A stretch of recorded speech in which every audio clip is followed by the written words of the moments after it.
The Durability Project.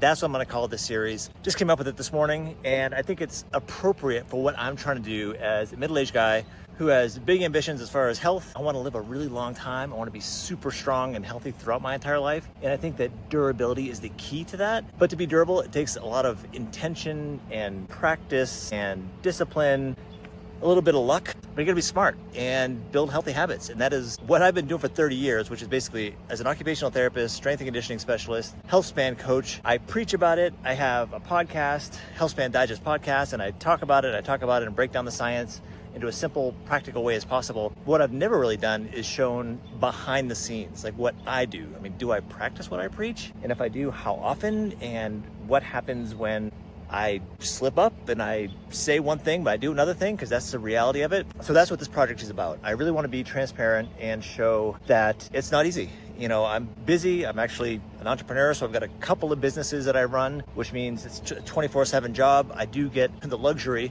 of skipping out midday if I have the time to do some self-care for myself. Of course, part of my day today was sucked up by the DMV. So if you ever want to talk about resilience and durability, go to the friggin' DMV, because that'll suck half the day out of you. But I digress. So the goal of this is to show what I do to stay true to what I talk about, true to the science as much as possible, and make sure that I'm not talking fairy tale schedules and exercising and beautiful meals all the time and everything's organic and everything's perfect and sleep like a baby every night, because that's not the case. And even when I try to practice what I preach, it still doesn't always turn out right. So today is, I think it's the fourth day that I've been recording these. I did not sleep well. Let me correct this. I did sleep well last night. I felt like I slept well. My wearable device, I wear a Whoop at night, and it said, hey, great job, you're in the green. And I woke up feeling groggy, feeling tired. I don't know why. My training load is pretty up there, pretty significant, but still, I'm a little bit more tired than I would expect for the day. So I don't feel super energetic, but I do have a training plan. And when I have a plan, 99.9% of the time, it doesn't matter what I feel. I just follow the plan, because I know that I have big, ambitious goals and a lot of things on my calendar, even in the near term, that I better be on point. So even in the next, I think it's about 8 weeks, I've got a bike race, a gravel race. So I'm on my gravel bike right now. I'm just not, standing out in the forest with my tight jersey on here. So I got a gravel bike race in a couple weeks. I've got a 3-day mountain bike stage race a couple weeks after that. There's gonna be a day when my wife and I are gonna summit 2 14,000 foot peaks here in Colorado.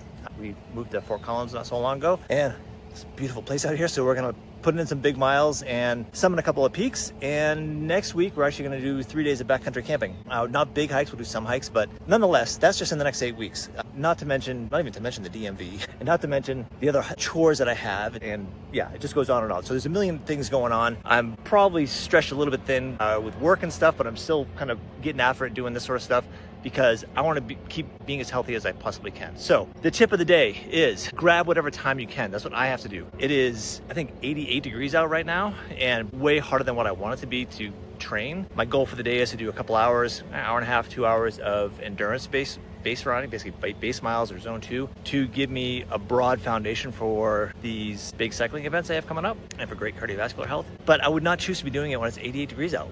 But life said, tough shit. Today, you've got certain dog duties. I had to take care of the dog this morning. We had playtime for the dog. I had to go to, drop him off real quick, hit the DMV, which is a major pain in the ass. Got that done. Had to hit the grocery store real quick on the way home.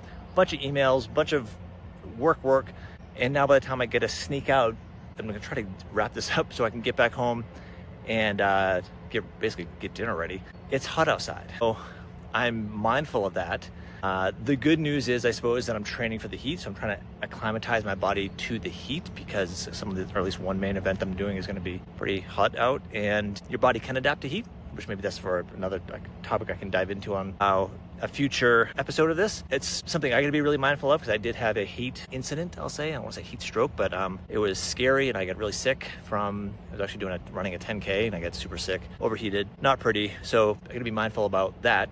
On the long list of middle-age aches and pains, which I'll spare you the list today, but aches and pains and falls and bike crashes and surgeries and little bit of heat stroke thrown in there just for good measure. That is life. C'est la vie. At least I'm getting older, and sometimes I hurt myself just by rolling over in bed at night. That's just the nature of the beast. So yeah, so the tip of the day is making the best out of whatever time I have. Hopefully you can make the best out of whatever time you have. I promise you, even if you have 15 minutes, you can get in some sort of resistance training that will move the needle if you do it well, you do it right. If you have questions about that, feel free to ask me. If really seeing how a middle-aged guy tries to practice what he preaches, follow along with this playlist. Follow my YouTube channel, Healthspan Digest. You can look up Aaron Shaw, check it out. And some of my YouTube channel will be my podcast stuff, where it's just me saying like, hey, here's the science, here's the best thing for you, here's a way to do it, give this a shot. This playlist, the durability project is much more like, okay, I guess I got to follow follow all the stuff that I talk about. And can I really stick to it? What are my barriers? How do I overcome those?